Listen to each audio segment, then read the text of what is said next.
This October, history meets the future at the grand stage of Jaipur Dialogues Annual Summit 2024.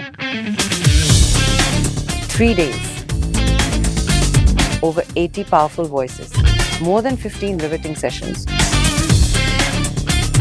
Join thought leaders, scholars, and changemakers as we embark on a journey of reclaiming Bharat. Be a part of this transformative experience. Let's reclaim, redefine, and reimagine Bharat together. Register now. नमस्ते। आप सभी से अनुरोध है कि कृपया हमारी channel को सब्सक्राइब करें, वीडियो को लाइक करें और शेयर करें। एग्ज़िट पोल आ गए हैं। हरियाणा के और जम्मू और कश्मीर के दोनों के एग्ज़िट पोल्स आज फ्लैश हुए हैं और दोनों के एग्ज़िट पोल्स में बड़ी असमानता है। असमानता यूँ है कि देखिए, हरियाणा के जो भी एग्ज़िट पोल्स हैं वो लगभग एक स्वर से कांग्रेस की बम्पर जीत बता रहे हैं। तो जब बिल्कुल एक स्वर से बता रहे हैं तो मुझे लगता है कि हमारा जो पूर्व आकलन था कि भाई कांग्रेस जो है वो आराम से जीतेगी, वो भी लगभग सही दिख रहा है। और जो ये बात चल रही थी, कल तक हम बात कर रहे थे कि संभवतः लास्ट मोमेंट पे कुछ चमत्कार हो सकता है, वो होता हुआ दिखाई नहीं पड़ा है। हालांकि एग्ज़िट पोल्स के साथ, ख़ास तौर से सेम डे एग्ज़िट पोल के साथ में एक बड़ी प्रॉब्लम होती है। वो प्रॉब्लम ये होती है कि भाई 6:30 बजे उनको एग्ज़िट पोल देना है, 6 बजे पोलिंग समाप्त होती है, तो डेटा उनके पास अधिक से अधिक 3 बजे तक का ही होता है। बल्कि 3 बजे तक का क्या, मैं कहूँ कि 1 बजे के डेटा पे ये सारा का सारा एग्ज़िट पोल निकाल देते हैं। इसीलिए अक्सर ये गलत होता है। हम इसीलिए आपने देखा होगा कि हम कई बार जो है वो एग्ज़िट पोल एक दिन बाद किया करते थे। बाद में देखा देखी हमने भी क्या है कि सेम डे करने का प्रयास किया, तो सेम डे वाले में हमें भी बड़ा झटका लगा है। तो ये जो सेम डे वाला एग्ज़िट पोल है, मैं इस पर बहुत ज़्यादा एतबार नहीं रखता। लेकिन फिर भी अगर सारे के सारे एग्ज़िट पोल एक ही दिशा में जा रहे हैं तो ये मान लेना चाहिए कि भाई हरियाणा में तो बीजेपी यानी बीजेपी हरियाणा से साफ। अब इसकी जो और चुनौतियाँ होंगी वो तो होंगी, लेकिन सबसे बड़ी बात यह है कि जो इसकी एनालिसिस आई है, विशेषकर से जो वोटर एनालिसिस आई है, उस वोटर एनालिसिस में ये साफ दिख रहा है कि भाई लगभग 20 से 30% जो भारतीय जनता पार्टी का जो कोर वोट है वो खिसका है। अब मैं देख रहा था, ब्राह्मणों का ही आ रहा था, तो उसमें देख रहा था कि भाई ब्राह्मणों ने केवल 62-63% वोट दिए हैं और करीब 27% ब्राह्मण जो हैं वो दूसरी पार्टियों को गए। ऐसा 2014 में नहीं था, बस 2019 में भी ऐसा नहीं था। तो इस बार ऐसा क्यों हुआ? सैनी वोट भी 17% खिसका है यार। नायब सिंह सैनी, यानी आपने सैनी चीफ मिनिस्टर दे दिया, उसके बाद भी 17% सैनी वोट खिसक गया। ये इसलिए हुआ है कि ये जो वोट खिसका है ना, ये वो वोट है जो हिंदुत्व के मुद्दे पर वोट देता है, और हरियाणा में हिंदुत्व के मुद्दों पर बड़ी कमज़ोरियां रही हैं। कल भी, बल्कि कल क्या, मतलब आज, हाँ कल शाम को जब अभिषेक तिवारी के साथ हमने शो किया था, उसमें यही कहा था कि भैया ये मोनू मानेसर वाला जो मामला है ये बहुत भारी पड़ेगा इनको, क्योंकि उससे ये स्पष्ट हो गया कि ये लोग अपने लोगों के साथ खड़े नहीं होते। ये पुरानी बीमारी है, वैसे बहुत पुरानी बीमारी है कि ये अपने लोगों के साथ खड़े नहीं होते बीजेपी वाले।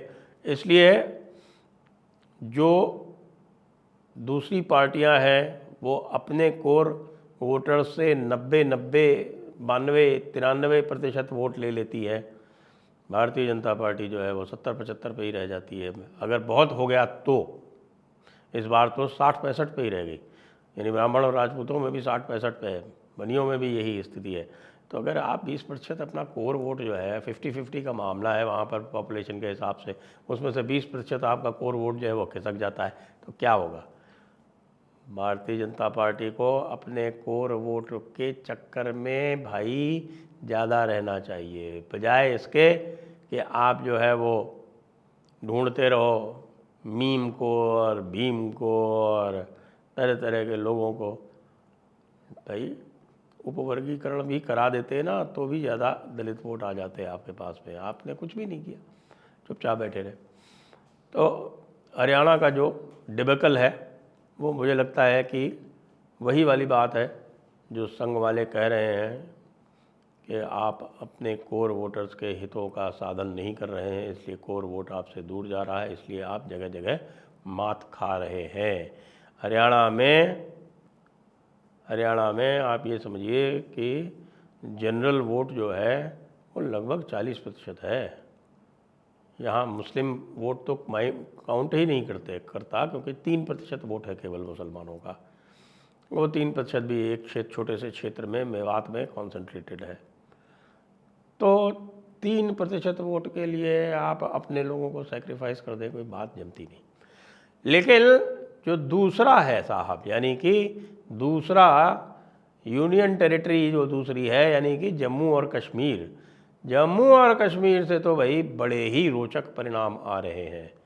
और रोचक परिणामों में देखिए वहाँ पर जो एग्जिट पोल की एजेंसीज़ हैं उसमें बहुत बड़े बड़े डिफरेंसेस आ रहे हैं। अब मैं पोल ऑफ पोल्स तो खैर बाद में देखूंगा, पोल्स की मैं इतना वो नहीं करता, मैं ढूंढता हूँ कि भाई इसमें सबसे ज़्यादा जो है वो जितने भी एग्जिट पोल आ रहे हैं उसमें सबसे अधिक रिलायबल पोल कौन सा आ रहा है। तो एक जो रिलायबल पोल आया है गुलिस्तान न्यूज़। जी हाँ, ये गुलिस्तान न्यूज़ जो है ये लोकल चैनल है जम्मू कश्मीर की। तो लोकल चैनल में वैसे भी मैं कई बार मैंने ये देखा है कि इस तरह के यदि परिणाम आते हैं तो लोकल चैनल पे चले जाइए। लोकल चैनल्स जो है आपको बेटर एक ग्राउंड सिचुएशन देती है। तो इस लोकल चैनल ने हर ज़िले की हर सीट का विश्लेषण किया है, ज़िलेवार बताया है कि भाई कहाँ कितनी सीटें आ रही हैं। और उस विश्लेषण में ये पता चलता है कि भैया यहाँ तो कांग्रेस और एनसी की लुटिया बड़ी मुश्किल से निकलेगी। लुटिया जो है वो डूबी डुबाई ही दिख रही है। और ज़्यादा अगर लुटिया डूब गई और जिस तरह से गुलिस्तान न्यूज़ ने प्रेडिक्ट किया है उस तरह के यदि परिणाम आ गए, और जैसा कि घोषित किया हुआ है महबूबा मुफ्ती ने, उन्होंने किसी को सपोर्ट नहीं किया, तो भाई साहब प्रेसिडेंट्स रूल यहाँ कायम रहेगा, एलजी का ही शासन चलेगा, कोई भी सरकार यहाँ नहीं बन पाएगी। क्योंकि गुलिस्तान न्यूज़ कह रहा है कि 30 सीटें जीतेगी भारतीय जनता पार्टी, और ये 30 की 30 सीटें वो जम्मू क्षेत्र में जीतेगी। और इसी जम्मू क्षेत्र में बल्कि आप यहाँ तक बता रहे हैं कि ये जो चिनाब वैली है वो चिनाब वैली की 15 सीटों में से भी 4 सीटें भारतीय जनता पार्टी जीतने जा रही है। और जम्मू क्षेत्र की जो सीटें हैं उनमें से अधिकतर सीटें भारतीय जनता पार्टी जीतने जा रही है। पीर पंजाल क्षेत्र में भी 5-6 सीटें वो जीत रही है। पीर पंजाल का मतलब हुआ राजौरी, पुंछ इत्यादि, और राजौरी, पुंछ, रियासी, ये पीर पंजाल क्षेत्र है इनका। तो जम्मू क्षेत्र में अकेले भारतीय जनता पार्टी 30 सीटें जीत रही है, इंडिपेंडेंट को ये 5 सीटें दे रहे हैं, और 6 सीटें जो हैं ये एनसी को और कांग्रेस पार्टी को दे रहे हैं कुल मिला के। इसके अलावा 1 सीट ये आम आदमी पार्टी को दे रहे हैं, और 1 सीट जो है वो अदर्स में किसी को दे रहे हैं। तो ये 43 सीटें जम्मू की हो गई। और जो स्थिति इन्होंने कश्मीर वैली की बताई है वो बड़ी रोचक है। कश्मीर वैली में किसी को भी स्पष्ट बहुमत मिलता दिख नहीं रहा,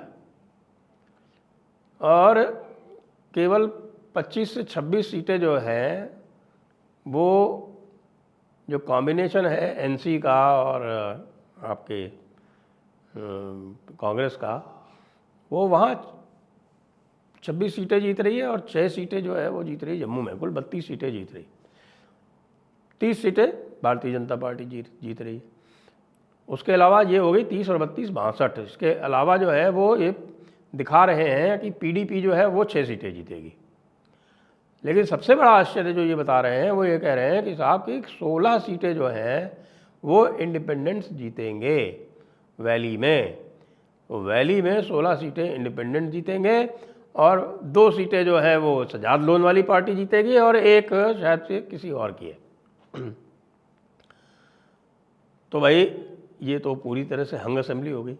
इसमें एक और पेच है, वो पेच ये है कि 5 सीटें जो हैं वो नॉमिनेट करनी है, 5 सीटें नॉमिनेट करनी है एलजी को। वो 5 के पाँचों ये जो नॉमिनेटेड होंगे वो वोटिंग मेंबर्स होंगे। इनमें 5 में कौन से हैं भाई? इसमें 5 में से 2 कश्मीरी पंडित हैं, एक महिला एक पुरुष। उसके अतिरिक्त ये जो पीओजेके है वो पीओजेके क्षेत्र से 3 नॉमिनेट हुए, वहाँ से ये 3 लोगों का नॉमिनेशन करेंगे। तो ये 3 और 2 5 जो हैं ये तो पूरी तरह से आप समझ लीजिए कि जो सेंटर की ही सीट हो गई। सेंटर में भारतीय जनता पार्टी है इसलिए भारतीय जनता पार्टी की सीट हो गई। अब 5 जो जम्मू के इंडिपेंडेंट हैं, तो ये भी कहा जा रहा है कि ये 5 जो जम्मू के इंडिपेंडेंट हैं ये 5 भारतीय जनता पार्टी के पास जाने वाले हैं। तो यदि गुलिस्तान न्यूज़ का ये सब सही होता है भाई, तो ये समझ लीजिए कि 40 सीटें तो ये हो गई। और कुछ जो हैं, जैसे आप ये देखिए कि इस बार प्रदीप गुप्ता ने किसी भी मेन स्ट्रीम चैनल के साथ में अपना शो नहीं किया। अपना जो उनका प्रेडिक्शन था माई एक्सिस इंडिया का, वो उन्होंने संकेत उपाध्याय वाली रेड माइक के साथ किया यूट्यूब के ऊपर। और वो मैक्सिमम जो दिखा रहे हैं, जो उनका अपर लिमिट है भारतीय जनता पार्टी का, वो है 34। तो भाई ये तो बहुत ही इंटरेस्टिंग होने वाला है मामला। और ये हो सकता है कि भैया यहाँ जोड़ तोड़ करके और जो प्रॉमिस किया है भारतीय जनता पार्टी ने कि वो जम्मू से किसी हिंदू को जम्मू और कश्मीर का चीफ मिनिस्टर बनाएगी, ये सच भी हो सकता है। और यदि ये सच हो गया भाई साहब, तो ये कितना बड़ा धमाका होगा ज़रा सोचिए। तो ज़बरदस्त है भाई, जम्मू कश्मीर पर ध्यान रखिए। जम्मू कश्मीर का चुनाव बहुत ही इंटरेस्टिंग होने वाला है। हरियाणा का तो ऐसा लग रहा है कि भैया एक तरफा हो गया, वो गया। लेकिन भारत के लिए जम्मू कश्मीर की जो महत्ता है वो अभूतपूर्व है, आप भी जानते हैं। तो जम्मू कश्मीर के परिणामों पर आप 8 तारीख को विशेष ध्यान रखिएगा।